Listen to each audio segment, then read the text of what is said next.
तो क्या कारण है, क्या कुछ हुआ है, कितनी गिरावट आई है, कौन से स्टॉक ज्यादा इम्पैक्टेड है, जरा पूजा से विस्तार से समझ लेते हैं। पूजा बताएं। बिल्कुल। अब देखिए, अब जितने भी फर्टिलाइजर स्टॉक्स हैं, फैक्ट देख लीजिए, आरसीएफ, जीएनएससी जैसे स्टॉक्स, सभी में आज गिरावट देखने को मिल रही है इस मजबूत बाजार में भी। क्योंकि अब खबर आ रही है कुछ रिपोर्ट्स के हवाले से कि चीन ने पहले तो जो रेयर अर्थ मेटल था, पहले तो उस पर रोक लगाई, वहाँ के एक्सपोर्ट पर उन्होंने उनके शिपमेंट्स बंद कर दिए। अब भारत के लिए एक इम्पॉर्टेंट एक रॉ मटेरियल होता है स्पेशलिटी फर्टिलाइजर, उसका भी शिपमेंट पर अब रोक लगा चुके हैं। हालांकि पिछले 4-5 सालों से हम देख रहे थे कि धीरे धीरे वहां पर कमी कर ही रहे थे, लेकिन इस बार कुछ रिपोर्ट्स बता रही हैं कि पिछले 2 महीने में शिपमेंट को पूरी तरह से यहां पर बंद कर दिया है। भारत का पर इसका काफी ज्यादा असर पड़ेगा, क्योंकि ये जो कुछ फर्टिलाइजर केमिकल्स की बात हम कर रहे हैं, इस पर भारत की जो निर्भरता है वो करीब 80% की है।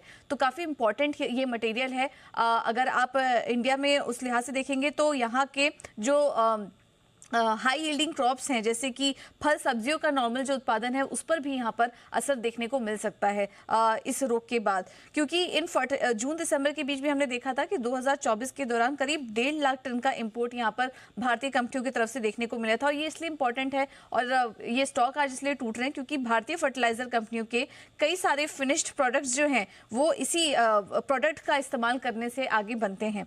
इस वजह से हम देख रहे हैं कि आज स्टॉक्स में गिरावट है, क्योंकि भारत में टेक्नोलॉजी में कमी के कारण इस फर्टिलाइजर के उत्पादन का जो स्केल है वो काफी कम है। हालांकि कुछ कंपनियां इसमें काम करती हैं, लेकिन वॉल्यूम काफी ज्यादा कम है, जिससे कि जो इंडिया की नीड है वो यहां पर पूरी नहीं हो पाएगी। और उसी के चलते हम देख रहे हैं कि सभी फर्टिलाइजर शेयरों में आज नीचे, क्योंकि काफी ज्यादा डिपेंडेंस है इन प्रोडक्ट्स पर। और इसमें फैक्ट, कोरोमंडल इंटरनेशनल, जीएनएफसी जो कि इस प्रोडक्ट को इम्पोर्ट करते हैं, वहां पर हम काफी ज्यादा असर देख रहे हैं। यही नहीं, कुछ विकल्प भी हैं इंडिया के सामने। वेस्ट एशिया या यूरोप से इंपोर्ट के मौके वो तलाश सकते हैं, या फिर लोकल प्रोडक्शन को बढ़ावा देने के लिए कुछ बड़े इंसेंटिव का भी ऐलान कर सकते हैं, लेकिन वो आगे की डेवलपिंग स्टोरी होगी। लेकिन अभी भारत के सामने यहाँ पर एक बड़ी चिंता बनते हुए नजर आ रही है। और आपको ध्यान होगा कि ऐसे ही कुछ डिस्कशन जो रेयर अर्थ मेटल है उसको भी लेके काफी हो रही थी।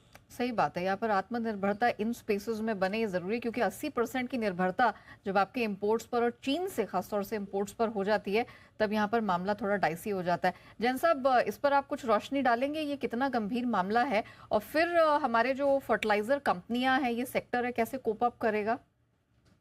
नहीं, देखिए ये है तो काफी इंपॉर्टेंट न्यूज, और इनफैक्ट ऐसे चाइना अगर करेगी ठीक है। देखिए इस पे कोई ना कोई जब इतना डिपेंडेंस और 80% करीब अगर डिपेंडेंस इन कंपनियों का उस पर्टिकुलर चीज पे रहता है जो स्पेशलिटी फर्टिलाइजर्स है, तो सर्टेनली एक बहुत ही इंपॉर्टेंट स्टेप है जो सरकार को लेना पड़ेगा कि इस चीज के ऊपर नेगोशिएट करे या बातचीत करे। और वो लोग अननेसेसरली इंडियन प्राइसेस को मतलब डिस्टर्ब करने की कोशिश की जा रही है। इंडिया में रेट्स भी इनफैक्ट अभी अगर आप फल सब्जी की बात कर रहे थे तो वहां पे भी काफी कंट्रोल आया। अच्छा मानसून होने से भी बढ़िया रहेगा, बट ये एक अननेसेसरली एक खराब न्यूज आ रही है।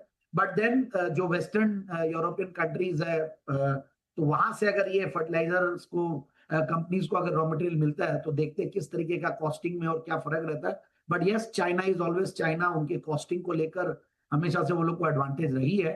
सो आई थिंक सरकार सर्टेनली इसके ऊपर कुछ ना कुछ इमीडिएट बेसिस पे एक्शन लेगी, क्योंकि फर्टिलाइजर्स एक बहुत ही इंपॉर्टेंट वैसे भी कमोडिटी है इंडिया के लिए, और फार्मर्स और एग्रेरियन इकोनॉमी जैसी इंडिया जैसी कंट्री, तो वहां पे ये एक इंपॉर्टेंट रोल प्ले करता है। So I think it will not be left that easily कि भाई इसको वो लोग यूज कर मतलब चाइना चोक कर दे और हम लोग बैठे रहे। सो कुछ ना कुछ स्टेप जरूर से लिया जाएगा। ऑलराइट, चलिए, तो ये